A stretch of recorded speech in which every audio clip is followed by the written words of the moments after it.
नमस्कार, बहुत स्वागत है आपका। प्रतिशोध।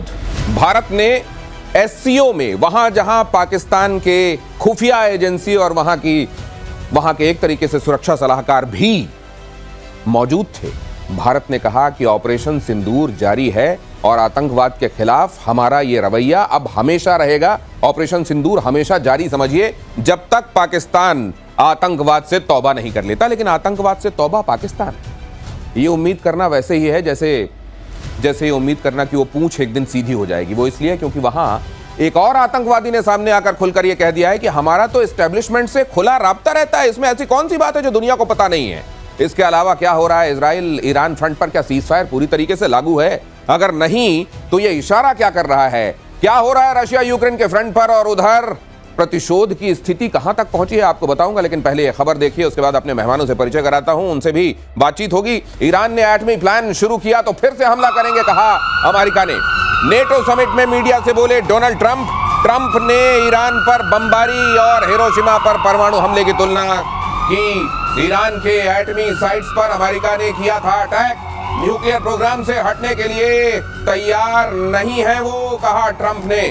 न्यूक्लियर प्रोग्राम से ईरान अगर नहीं हटता और आने वाले दिनों में अपना न्यूक्लियर हथियार बनाने का सपना छोड़ नहीं देता तो फिर से हमला करेंगे, ट्रंप ने कहा। हालांकि कुछ बातें ऐसी हैं जो ट्रंप कह रहे हैं और इजराइल कह रहा है, उसमें विरोधाभास भी दिखाई दे रहा है। जैसे इजराइल ने बहुत स्पष्ट ये कहा था कि हम रिजीम चेंज करा के ही इस बार दम लेंगे, लेकिन यहाँ ट्रंप कह रहे हैं कि रिजीम चेंज कराने का हमारा कोई मकसद नहीं, क्योंकि रिजीम चेंज कराने में बड़ी अफरा तफरी और अनारकी होती है, बड़ी अराजकता होती है। ईरान के पास बहुत तेल है और उसका भविष्य बड़ा उज्जवल है। ये अलग अलग तरीके का राग क्यों है? इस मामले में एक जैसी बातें दोनों तरफ से क्यों नहीं की जा रही हैं? एयर मार्शल पीके श्रीवास्तव मेरे साथ मौजूद है और ये आ गए major Gaurav Arya. Welcome sir. और यहाँ जो बात मैंने अभी बताई, ट्रंप कह रहे हैं, नेटो का मंच था, ट्रंप ने कहा कि अगर ईरान फिर से न्यूक्लियर बनाएगा तो हम फिर से मारेंगे। ये कहकर उन्होंने क्या बताने की कोशिश की? देखिए, कुछ नहीं, ये ट्रंप ने जल्दबाजी कर दी सीजफायर में। अब ट्रंप को उसी के इंटेलिजेंस वाले कह रहे हैं कि सर, जो आपने बोला था ना कि इतना नुकसान हुआ है, शायद इतना नुकसान नहीं हुआ है। शायद 400-450 किलो एनरिच्ड यूरेनियम गायब है, शायद कुछ सेंट्रीफ्यूजेस भी गायब हैं, और शायद आपने सिर्फ ईरान के प्रोग्राम को कुछ महीने डिले करा है। आप ये मत सोचना कि आपने परमानेंटली खत्म कर दिया। तो अब ट्रंप को आ रही है डकार। इतनी सी बात है, डकार है। ये तो इतना लेट रियलाइजेशन क्यों है? ये तो कह रहे थे कि हम एनालाइज कर रहे हैं कि हमने कितना नुकसान किया है। वहां के तमाम अखबार, वॉशिंगटन पोस्ट से लेके न्यूयॉर्क टाइम्स से लेकर कह रहे थे हम एनालाइज कर रहे हैं कि हमने कितना नुकसान किया है। तो जाहिर है एनालाइज करने के बाद ही उन्होंने सीज फायर का ऐलान किया होगा ना? नहीं, ट्रंप कुछ एनालाइज नहीं करता। ट्रंप को ऐसा लगता है कि मैंने बोल दिया तो बात हो गई। इसने इजराइल को रोका।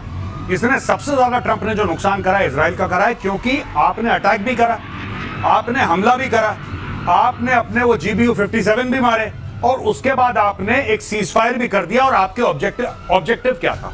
सिंपल सी बात है, हर एक युद्ध के सर बैठे हैं, मेरे काफी सीनियर हैं, सर बताएंगे हर एक युद्ध का एक ऑब्जेक्टिव होता है कि भाई हम इस ऑब्जेक्टिव से लड़ाई लड़ रहे हैं, हमें ये चीज हासिल करनी है। जैसे ऑपरेशन सिंदूर का ऑब्जेक्टिव था पाकिस्तान को सजा देना, राइट? ये उसका ऑब्जेक्टिव था।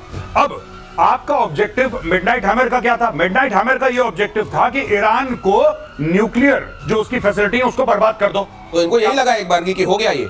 तो ये एक बार लगा साहब, ये तो president of the United states के लेवल पर नहीं होना चाहिए। ये क्यों लगा फिर? ये क्यों? इसका एक पहलू और भी हो सकता है, क्या? जो गौरव कभी कभी बताते हैं, ये पहलू हो सकता है कि इसको लग गया, खत्म भी हो गया, लेकिन लोगों को मजा नहीं आया। BBC वगैरह ने कहा अभी पिटाई अच्छे से नहीं हुई, अभी तो होनी शुरू हुई थी और पिटाई करवाएंगे। क्या ये मीडिया देखने के बाद ये एनालाइज करते हैं? देखने के बाद सवाल ये है कि इनका अपना तंत्र क्या कर रहा है, ये बड़ी बात है। मैं आपके पास आ रहा हूं सर, ये खबर बताने के बाद कि ईरान के एटमी प्रोग्राम को लेकर बड़ा दावा हो रहा है। सीक्रेट अमेरिकी रिपोर्टों के हवाले से यह दावा है, अमेरिकी हमले में ईरान के एटमी प्रोग्राम पर ज्यादा असर नहीं हुआ है। हमले से ईरान का एटमी प्रोग्राम को सिर्फ कुछ महीनों के लिए ही पीछे गया है।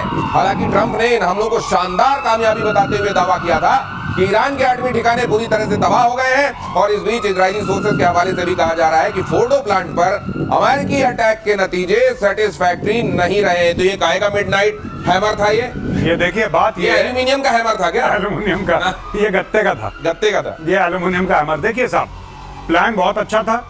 और अगर ये लोग, देखिए मैंने आप ही के शो में एक बार ये भी बताया था कि unless you put boots on ground, अगर आप रेजिम चेंज चाहते हैं तो रेजिम चेंज ये B-2 बॉम्बर से नहीं होता, ये हवाई जहाज से नहीं होता। आपको कहीं ना कहीं ग्राउंड ट्रूप्स डालने पड़ेंगे।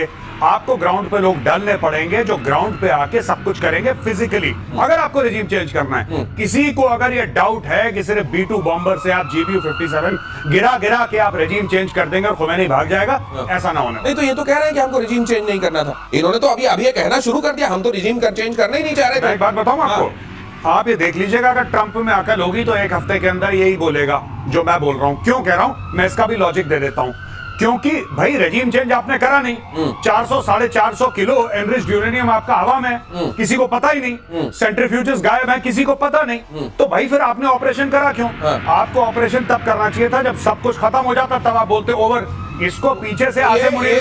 मैं आपको यहाँ लेकर आता हूँ, ये लीजिए आप अपना मिसाइल संभालिए ये वाला, और अब मैं कुछ दिखाता हूँ। जिस तरीके से आप ये देख रहे हैं कि कतर में जो हमला किया गया, हालांकि जिससे ईरान ने अपना पल्ला झाड़ लिया, कहते हैं कि ईरान ने पहले ही फोन करके अमेरिका को ये कह दिया था कि देखिए भाई साहब मेरी बड़ी किरकिरी हो रही है, आपके एक बेस को मैं उड़ाऊंगा। वहां लोगों को पहले पता था कतर में। अब यहाँ पर कहते हैं कहीं ऐसा ही तो नहीं हो गया। यहाँ पर भी ये देखिए इतने सारे ये ट्रक गिनिए, यहाँ पे ये ट्रक 1 2 3 4 ये फोटो से निकलने वाले ट्रक हैं। 19 तारीख 20 तारीख को ये हमला किया गया है। 19 को इतने सारे ट्रक यूरेनियम लेकर अगर निकल गए होंगे तो फिर आपने हमला किस चीज किया? आपका इंटेलिजेंस क्या कर रहा था? मैं वही आपसे कह रहा हूँ कि ट्रंप ने ये देखिए ये सारे के सारे ट्रक निकल रहे हैं जी, ये ट्रक कुछ ना कुछ लेकर निकल रहे होंगे। अब वरना गए क्यों थे? पहली चीज। दूसरी चीज आपने करा ये, अच्छा ये फोटोग्राफ कहां से? ये फोटोग्राफ उनको, ये सैटेलाइट सैटेलाइट जी, मैक्सार को एक्सेस क्या यूएस को नहीं है? बिल्कुल है। ये जो सैटेलाइट है क्या हमें पहली बार पता लग रहा है? ये जब सैटेलाइट से देखा था तब यूएस को नहीं पता था। जब यूएस को पता था तो फिर वहां पे बम मारा। कल ये थ्योरी ना आ जाए कि इनको पता था वहां पे कुछ नहीं है फिर भी इन्होंने मार दिया। ये देखिए ना, ये गेम। वैसे दिनेश एक और बात है बता दूं, इतने जो ट्रक है ना, तो मैंने एक कैलकुलेशन किया था कि सेंट्रीफ्यूजेस की कितने सेंट्रीफ्यूज थे वहाँ और एक ट्रक में कितने आ सकते हैं, और एक ट्रक में कितने आ सकते हैं। अगर उनको आप कैलकुलेट करते जितने ट्रक दिखाई दे रहे हैं इसमें सारे चले जाएंगे डिसमेंटल होके। 15 दिखाई दे रहे हैं सर, अगर मैं गिन रहा हूँ ये 15 के आसपास, 18-20 के आसपास, 18-20 के आसपास। हाँ कुछ आगे होंगे। 100 चले आते हैं इसमें, मतलब एक में 100 को आप रख सकते हैं डिसमेंटल करके, क्योंकि आपकी बाकी तंत्र आप नहीं हटाएंगे, आप सेंट्रीफ्यूजेस हटाएंगे, रोटर्स हटाएंगे, और जो उसके इलेक्ट्रॉनिक्स है वो हटा के ले जाएंगे। मतलब एक ट्रक में आप 100 ले जा सकते हैं। तो एक ट्रक में बहुत ज्यादा है, ज्यादा भेज दिए लगता है। 100 के साथ 3000 थे ना। अच्छा 3000 थे। ओ अच्छा। तो फिर ये तो ज्यादातर तो यहाँ से ले ही गए थे वो। फिर वो अब बात रही यूरेनियम की, अब उसकी भी थोड़ी बात। मैक्सार तो सबसे पहले अमेरिका को ही पता चला होगा, मैक्सार का पहला एक्सेस तो अमेरिका को ये दे रहा है। यही तो विरोधाभास है जो आप कह रहे हैं कि हो क्या रहा है, वाकई में हो क्या रहा है, क्योंकि हम लोग भी तो इंटरप्रेट करके बता रहे हैं। तो ये अगर मैक्सर के पास ये है और पब्लिक डोमेन में आ गई तो क्या उनकी मिलिट्री डोमेन में नहीं गई होगी? मिलिट्री डोमेन में गई होगी, और इसीलिए कहा जा रहा है प्रतिशोध में जो होता है वो भविष्यवाणी आज आगे आपको घटित होती हुई दिखाई देती है। मेजर गौरव आर्य कह रहे हैं कि ये जो साहब आज कह रहे हैं ना कि रिजीम चेंज से हमारा कोई लेना देना, आज से हफ्ते भर बाद या 14 दिन बाद हो सकता है वो ये कहते दिखाई दे कि रिजीम चेंज हमारा मकसद था, वरना वो अपना फेस सेविंग कैसे करेंगे? इन्होंने अपनी बात मानी है। हाँ, ईरान इजराइल के बीच 12 दिन की जंग के बाद सीज फायर के बावजूद तनाव जारी। इजराइल ने तेहरान में रेडार साइट पर हवाई हमले किए। ईरानी मीडिया कह रहा है अटैक के बाद मौके पर 3 धमाकों की आवाज आई। इजरायली सेना ने हमलों की पुष्टि की है। ईरान ने पहले सीज फायर तोड़ा, नेतन्याहू ने कहा है सीज फायर तोड़ने के जवाब में हमला जरूरी है, नेतन्याहू ने कहा। ईरानी राष्ट्रपति मसूद पेज़ेश्कियान का बड़ा बयान। चीज कहना चाहूंगा रेडार पे। ये जो रेडार मारा है कोई सिंपल रेडार नहीं था। ये VHF वाला रेडार था जो वेरी हाई फ्रीक्वेंसी। हाँ, वेरी हाई फ्रीक्वेंसी। क्यों कह रहा हूँ, ये स्टेल्थ फाइटर्स को लोकेट कर लेता है, अर्ली वार्निंग देता है। अच्छा, ये रेडार कोई मामूली रेडार नहीं है। अब आप घटनाक्रम को जोड़िए, इधर से निकल गया माल, क्या निकल गया? यूरेनियम निकल गया। और उधर स्टेल्थ फाइटर को इन लोगों ने देख लिया था।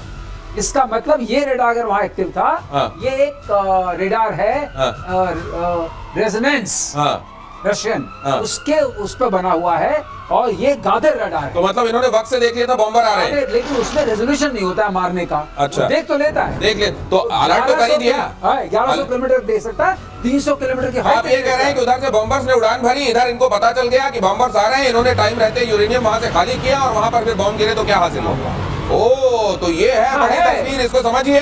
अगली खबर देखिए, सीज फायर के बाद तेल अवीव में जश्न का माहौल, इजरायली PM का लोगों ने किया स्वागत, जोरदार